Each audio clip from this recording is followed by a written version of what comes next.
Good evening and welcome to Image Builders Present, a conversation with Michael Carson.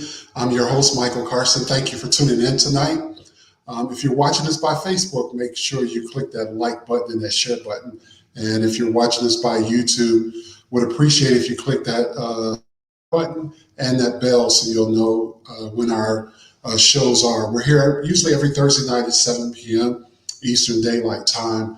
If you would like to sponsor a show, please feel free to reach out to us at info@imagebuilders.com. That's info at imagebuilders, no E in builders.com. Our sponsorship rates are relatively low.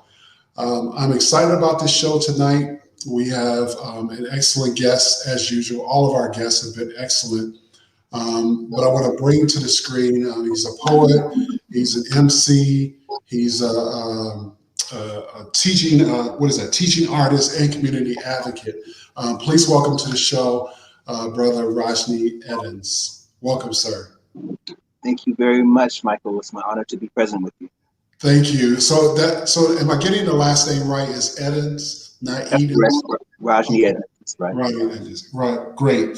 So, Brother Rajnii, welcome again. And as I do all of my guests, tell us a little bit about who you are and what your journey is. Well, I'm a poet, a performance artist. I'm a poet. I'm a performance artist. I utilize poetry to empower community, to hold space for youth empowerment through writing workshop and connection to engaging youth voice, as well as holding platforms for different artists of African descent throughout the greater Vermont area. My mother was the founder of the first Black writers group in the Northwest in Seattle, Washington, where we come from, known as the African American Writers Alliance, that is still active to this day. So at age 11, I was the youngest and only child member. So I had the very blessed nurturance of all of my elders and a wide variety of different artists, poets, writers, storytellers to really feed me and nourish me in terms of showing me a variety of different examples of how you can use word, sound power to touch people's hearts and minds and to inspire, empower, and encourage. Excellent. I read a little bit about your story, and one of the interesting things that I found out is that your parents were foster parents, and there was a large community around you. Talk about that community and how that influenced even who you are today as a poet in your work. Definitely. When I grew up in Seattle, Washington, there was still pretty actively very powerful and present Black community in the Central District. So a lot of my upbringing in terms of rites of passage took place in that area with programs like the Rites of Passage Experience, ROPE, and Central Area Motivation Program. We had spaces like the Mecca that were run by two brothers named Nebra and Mansa, used to host weekly Friday night sessions that would welcome the youth in the community to share their gifts in different capacity. So alongside that, holding a space for self-actualization of self-expression, my mother connected me to many different mentors through her tutelage and through her cultivation of originating that organization, the African American Writers Alliance. But she was also a foster parent to over 70 children. So Wow. I was always the older brother over the course of my childhood. So that connection between serving youth and seeing youth and children's family, as well as artistic expression, is something that's very innate and crucial to my growing up.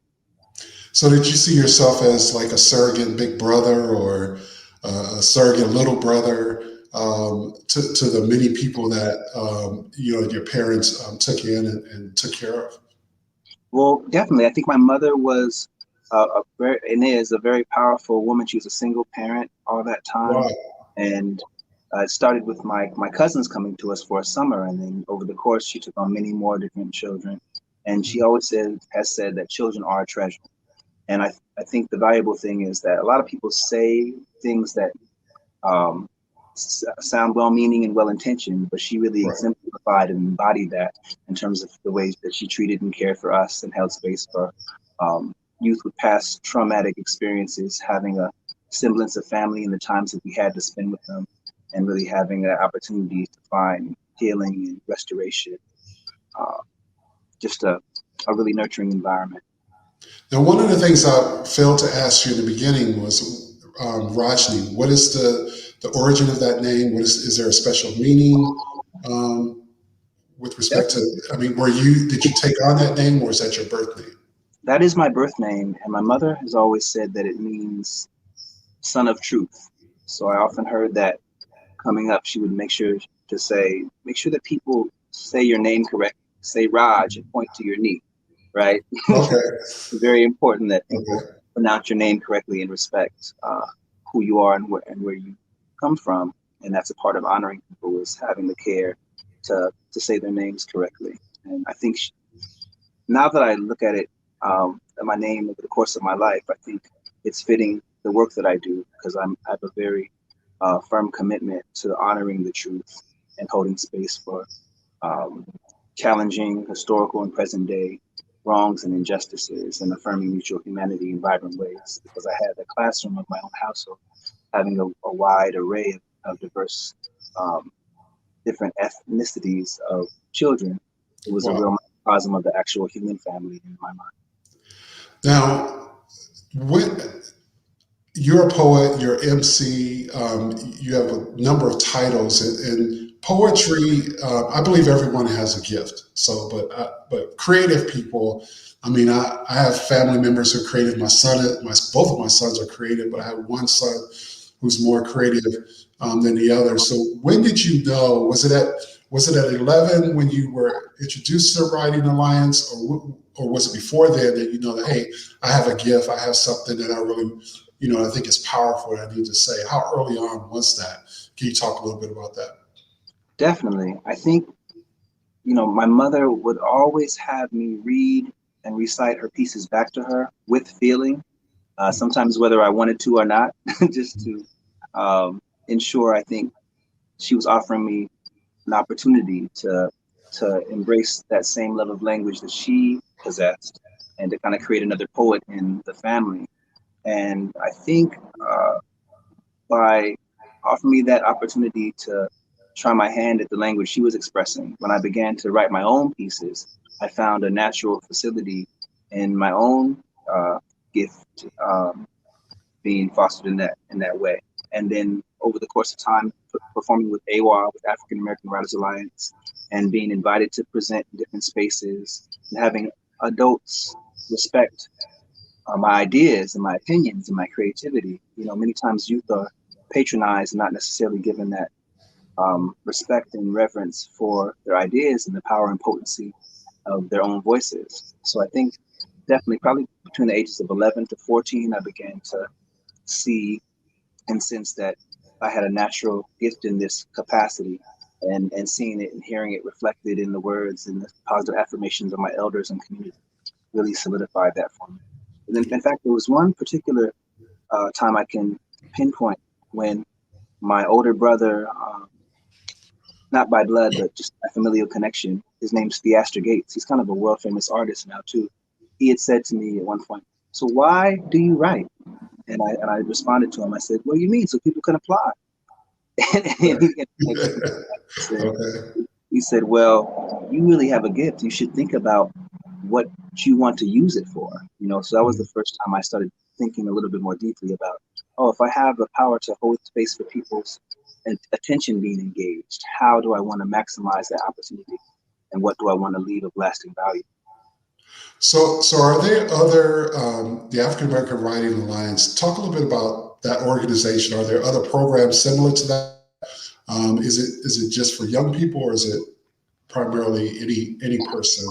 Um, Yeah, it's open to any person of African descent. I think it's mainly run by another one of the original members, Dr. Georgia McDade, but they still have their own website, and they have an online presence on Facebook, and they're pretty active still in terms of showcasing local artists and artists who have kind of ranged throughout the diaspora to kind of welcome people into that space and have a platform for speaking to the experiences of people of African descent. I think my mother found when she was trying to connect with writing groups in different ways when she first arrived in Seattle, that there was a tendency in terms of already white-led organizations to tokenize Black members and not necessarily give the same credence or respect or um, even in terms of paying people the same rate. So she wanted to start something in her own right that would focus specifically on raising the platform for Black people to express ourselves and share amongst each other and amongst the greater community. So you just mentioned something that was interesting about the disparity within the arts. Talk a little bit about that as you've maturated from starting out at such a young age to now to where you're at. How has there been any change, or is it pretty much, are we still looking at the same thing? We have to create our own space in order to get our voices to be heard, or is there more open platform for us to be heard on multiple platforms? Yeah, I think with the advent of social media and being able to express ourselves on many different platforms and have that type of outreach and impact, there have been some changes, but I think that dynamic still exists pretty pervasively in terms of many different white-led organizations kind of having an unconscious expectation that Black artists and artists of color will do things for free or for less than the same rate, and that's something that we have to address because it comes from the same disconnect in terms of recognition of mutual humanity and mutual worth. So those are things that I try to pay keen attention to speaking to assertively in my own craft and in engagements with people of all different backgrounds. So if I wanted to become a teaching artist, what is that first, and how would one become a teaching artist? Well, I think anything that you do with consistency and vigor and rigor and passion that really speaks to you in a personal way, that you have a powerful conviction around pursuing and exploring and deepening your power and potency in that field or in that way of expressing, is going to grow.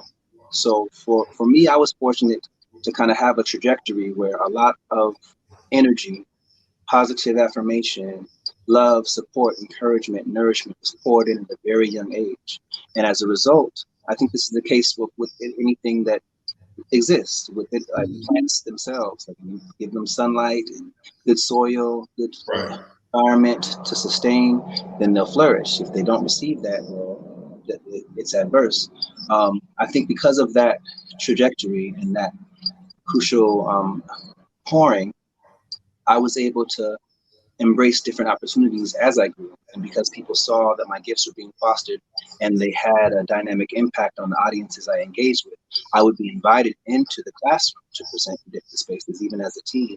So I started as early as maybe 16, 17, being brought in to teach educators how to incorporate hip hop and spoken word into their classroom curriculum in order to better engage students for literacy purposes. And when I got to my early 20s, there was an organization called Arts Corps that you didn't necessarily have to have a teaching degree to be able to teach. All you had to do was be able to do it. You didn't have to be accredited by a certain Western institution or have that way of giving a valid stamp to your craft. And that really let me know, and to this day lets me know, that there are many different ways to approach and pursue your craft, and it doesn't necessarily need white or systemic approval. It just, the proof is in the pudding. If you can show up and do what you do, and people are impacted in a positive way and they receive something of value of it, well, there it is. You touched on it a little bit. It's almost like we're in tune. Like you're almost asking my questions before I answer. A few of them I haven't even asked because you've already answered them. But I wanted to talk a little bit about art being therapeutic and giving children an opportunity to express themselves. Because, as you know, and those that may be watching, we're quick to say a child is, ADHD, or they can't sit still, they can't comprehend, something's going on, they can't learn, when oftentimes it might be the way they're being taught. So talk about art from a therapeutic perspective, and what have you seen over the years? How's it used to help kids who might be in that predicament, who've been able or who've been labeled such? Definitely, I can think of really countless experiences um, regard in regards to what you're speaking on, but a few in particular come to mind. We were involved in some of the um, youth mentorship artistic programs and organizations such as Youth Speaks, which takes youth uh, yearly to national competition of youth poets known as Breaking Voices, and organizations and open mics such as a Song Mahal, which means one word in Filipino language Tagalog. And we had our own group poetry experience that my mother and I co-founded after AWA expanded to a more diverse array of ethnicities and age groups and invite more of my peers into the circle. And I think even with an organization called Power of Hope, which would take youth out for these camping trips where they'd learn different ways to live on the land, as well as have the opportunity to connect with different artists who were really powerful in their craft, to be able to create their own pieces and their own art. And what I saw was there is a certain vital power in holding space for anybody, but especially youth, to create and express from their own point of view, to give them a paintbrush or a pen or a microphone and say, hey, whatever you produce is innately good simply because it comes from you. You know, the virtue of being yourself cannot be overemphasized, because as cliche as it may sound, there'll never be another you in the whole of the universe. So each of us is sitting on a gold mine when it comes to our own unique self-expression.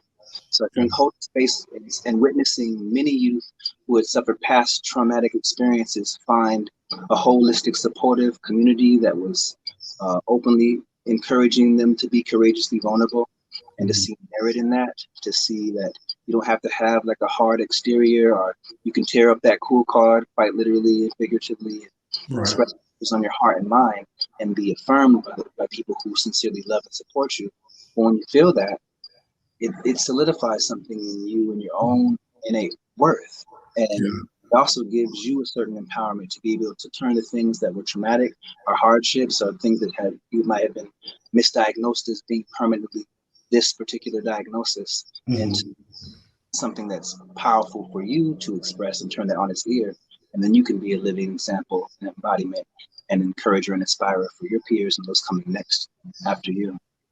Yeah, excellent, excellent. I was looking at some of the testimonials on your website, and a lot of them talked about your delivery and how you deliver when you're speaking with youth and when you're presenting your art.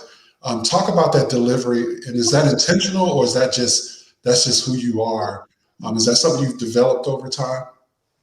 I would say so. I think having been exposed to so many different artists sharing in really dynamic, unique ways, inspire me to explore my own palette of self-expression and try on different voices. I think even before I started writing my own, my mom would have me read something from some of her works and say, oh no, that's in the dialect, so you have to say it like this. That's with a Southern accent.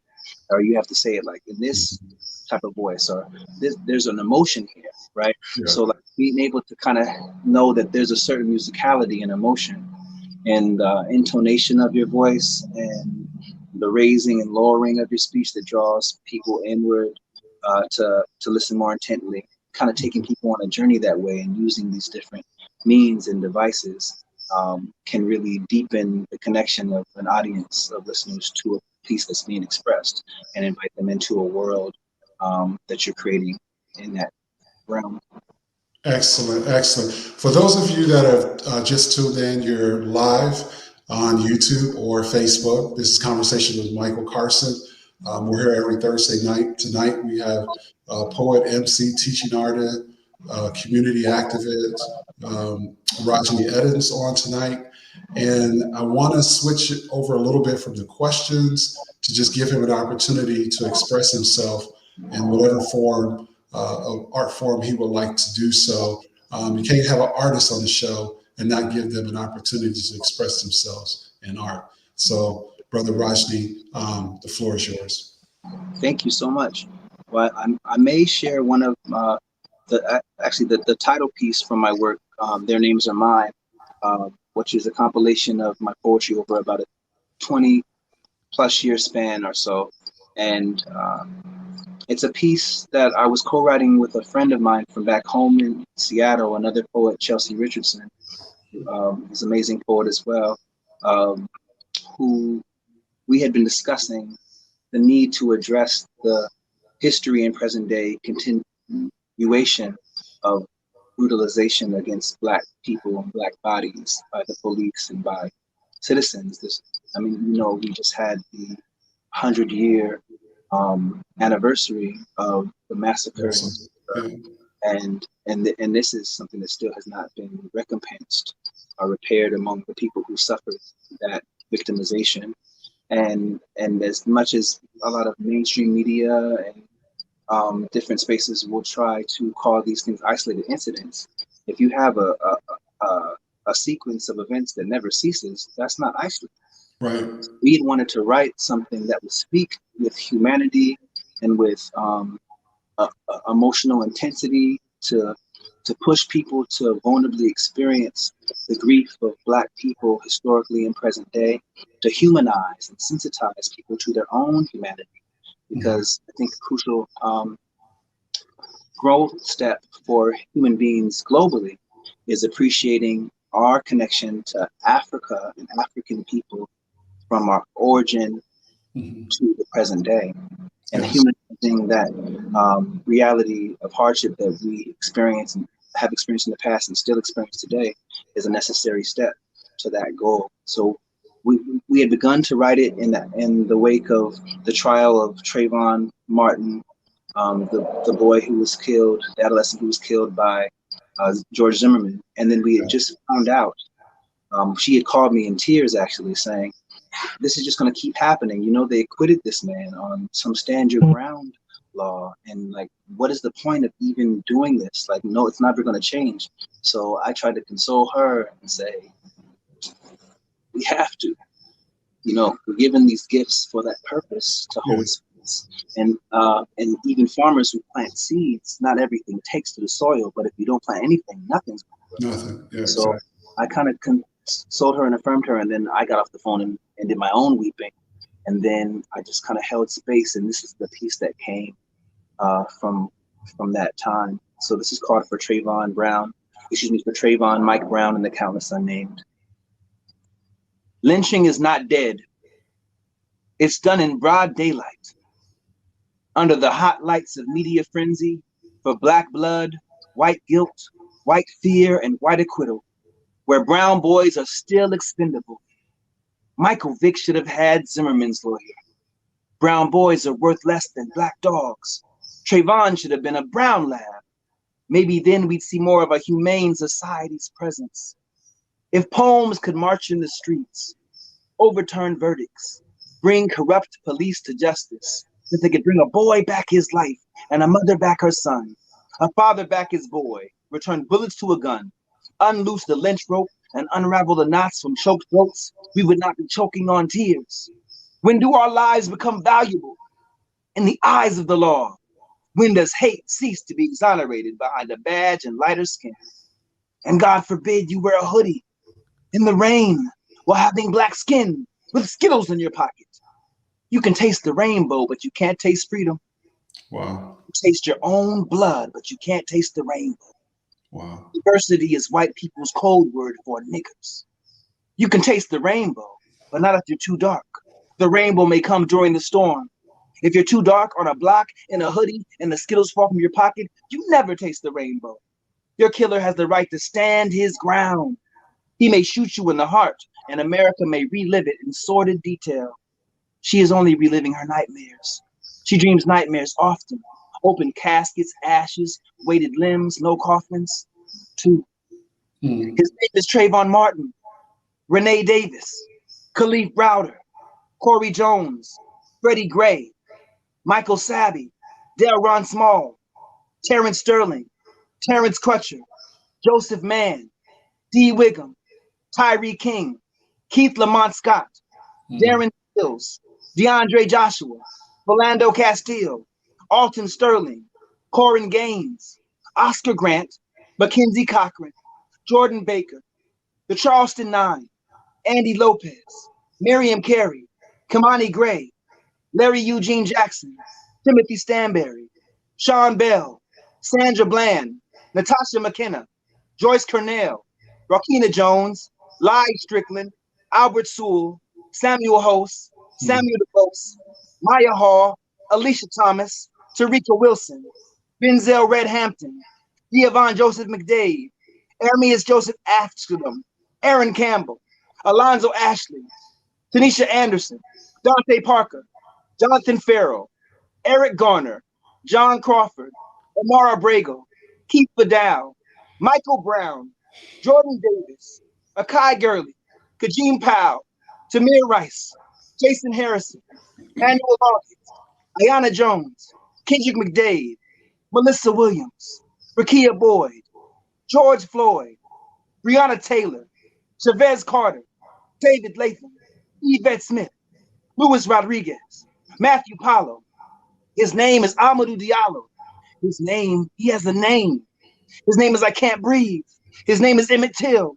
His name. You must remember his name. James Byrd Jr. He may whisper it in the wind. You may hear it in your skin. His name is Guilty in his innocence. Freedom fighter, martyr, troublemaker.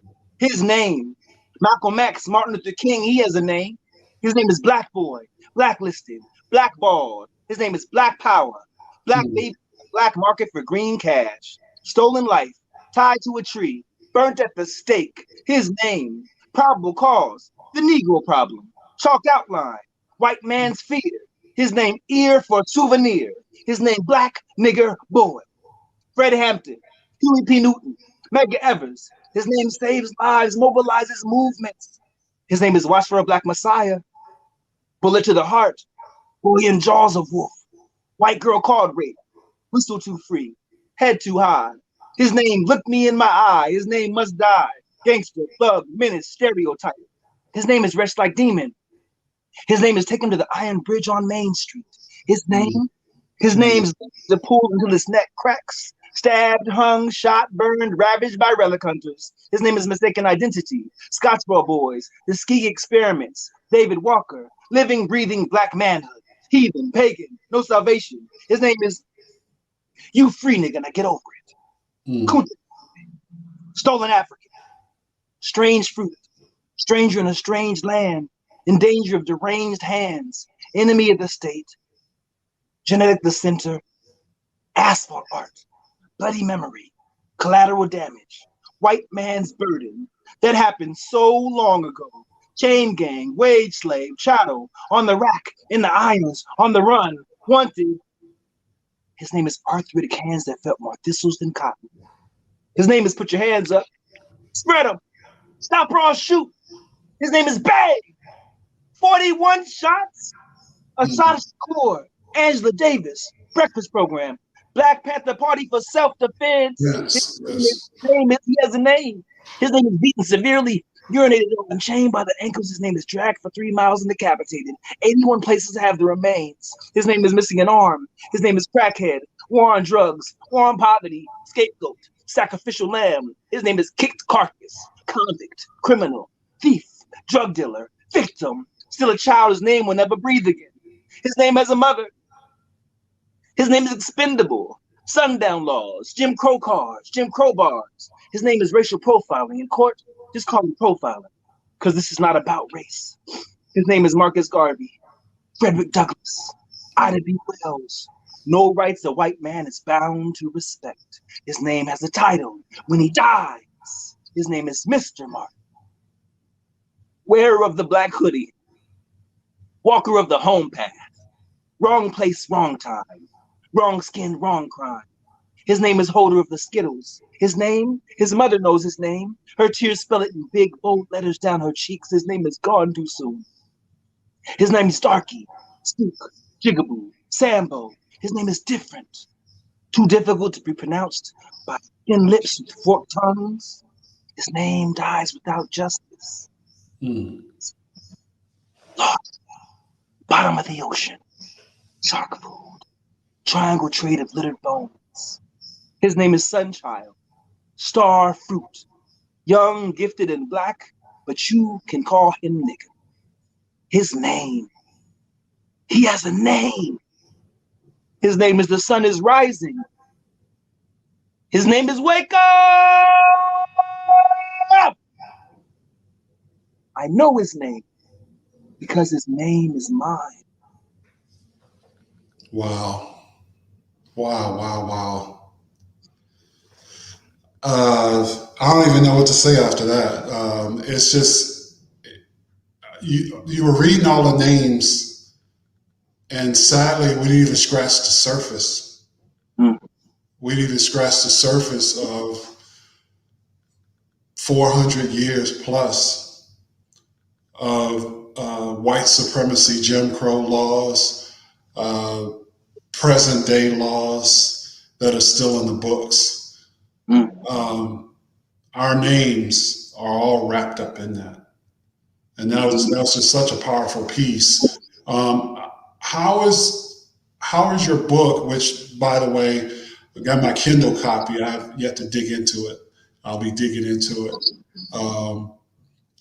How is your book a tool for against white supremacy? How do you see it as a tool? You expressed it so eloquently in your piece you just did, but how do you see it as a lasting tool against white supremacy?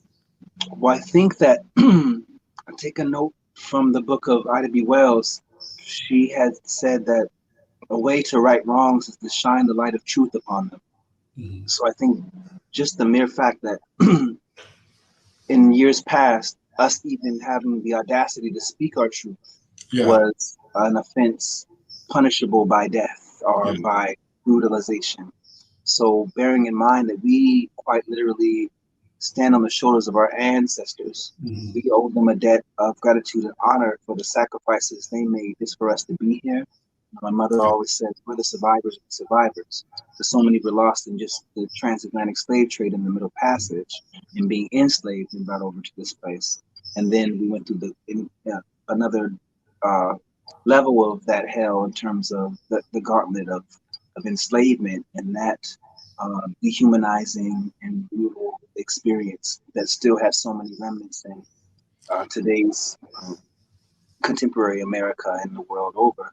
mm-hmm. Um, that's why it's important to be able to tell the truth in our own voices Yeah, in a way that humanizes, that speaks to the pain, the grief, the hardship, the anguish that we've experienced, that in a way that other human beings can take that in mm-hmm. and hold space to really feel it, you know, in a way that they're not rushing to excuse it or avert their eyes. It's like, Mm-hmm. what if this was your family member? Yeah, What if this was someone who you cared for? And when it's that, it changes the whole dynamic because then compassion is forthcoming. And I think that's what we need to arrive at, a crucial weapon against white supremacy that, exists um, almost omnipotently in a secretive fashion because it's right out in your face, but it's so pervasive. It's like water and air. You just think it's so yeah, there. Is by pulling the curtain back and saying, no, we're here. We've always been human in beings. here, yep. And our humanity exists and it matters and it has value and it has merit just as much as yours. In order for yours to be sincere, you have to acknowledge ours. Mm-hmm. That's something that has never been brought to bear as far as a collective reckoning. So I think that's the pertinent part for me is like holding space for youth to engage in these challenging things that maybe some of their forebears and elders were more timid about even expressing directly in a way that says, I know you have the capacity to get this and understand this, and you will, in fact, have the opportunity to be the part of that positive transforming of this dynamic, and that's why I'm sharing this with you. Excellent. I mean, just all excellent points. I knew I was not going to get through this show in time. We're already up. We're already 5 minutes out before the after show. Look, if you want to hear more from Brother Rajnii, you definitely have to follow us over on Instagram. My handle is Michael Carson Jr. You definitely, because there's just some stuff that we didn't touch on. But quickly before we switch over to that platform, one, talk about briefly what you want your legacy to be, and then secondly, why you wore, I believe the shirt says "Defend Black Women." Womanhood. Womanhood. Explain why that shirt is important to you. Definitely. As far as legacy, I feel like it's a continuation of what my mother instilled in me. A love for our people, a love for children, a love for community, and showing up in the world with integrity and respect and reverence for human dignity, recognizing the vast legacy and the foundational role that Black people have in the world as far as the human family goes. So that's always vital to impart and in my craft and share and hold space, because I think that makes sane human beings when you know your story from the root to the fruit. You know, a tree doesn't begin with the branch or the twig, it starts with the root. You start with the root, yeah. Same thing with this shirt, Defend Black Womanhood. Well, that's the first woman, that's the first mother, that's the first sister, that's the first, you know, being who brought the human family to life. So I think that in that understanding of defending the integrity and the dignity of Black womanhood, that's also a message to doing the same for all humanity. Brother Rajnii, we're going to have to leave it there. I'm forever grateful for you being on the show tonight. You brought a level of, I'll say, clarity in your piece, in your delivery, in your presence. I was listening. I'll share this real quick as we end. I'm not big on meditation because I just can't seem to stop think. I can't seem to sit still. I can't control my mind. You know, my mind has to stop and meditate. But I listen to your meditation, and I'm gonna talk about that. I'm gonna talk about that meditation on the Instagram. So if you want to hear more about it, you got to join us on Instagram. But I appreciate your presence here tonight. I appreciate what you bring in your art form and what you've brought to our show. We're still a brand new show, and the fact that you're here. So I'm honored. I appreciate you being here tonight and utilizing your gift in such a way that you have to bless me, and I think bless others who've tuned in tonight. So thank you so much for being here. We're going to end the show tonight. Make sure that you join us next Thursday night, right here at 7 p.m. Eastern, Conversations with Michael Carson. Again, we're going to hop over to Instagram, Michael Carson Jr. Join us there for a few minutes. We'll be there for about 10, 15 minutes before we head on out. So until next time, continue blessings to you all, and we'll see you next week.